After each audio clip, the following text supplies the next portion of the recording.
madaxweynuhu weligeed meydaan maqal meel uu ku yidhi anigu waan ka tanaasulay oo isma sharaxayo.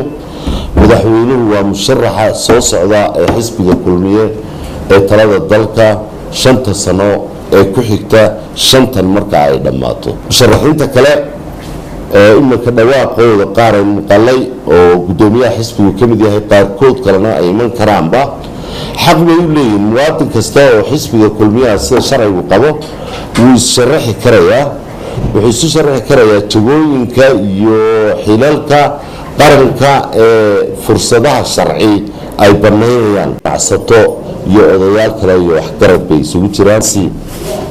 waa niman iyagu inay qaateen initiative-kaasi iyo inay reer Soomaaliya oo dhan ku wada matalaan midka ay tahayba iyaga inoo sheegi doona.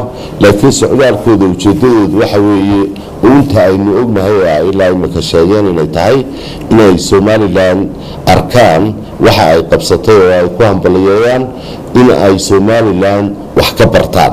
laakiin kulley inta badan waxay noqonaysaa waxay naga baranayaan ee ugu muhiimsan inay noqoto sida nabadda loo sugo iyo sida Somalilandnimada loo ilaashado.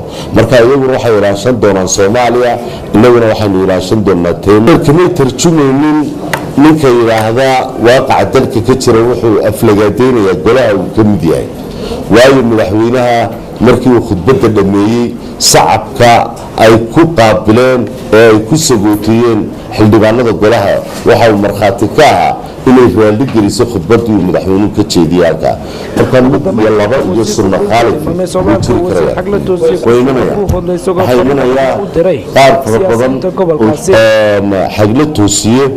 wasiirka caafimaadku waa wasiir muhiim ah, waa wasiir qaranka Somaliland hawl ugu maqan. hawsha ugu maqan yahay dadkiisu ugu maqan yahay dalkeenu ugu maqan yahay dalka ugu maqan.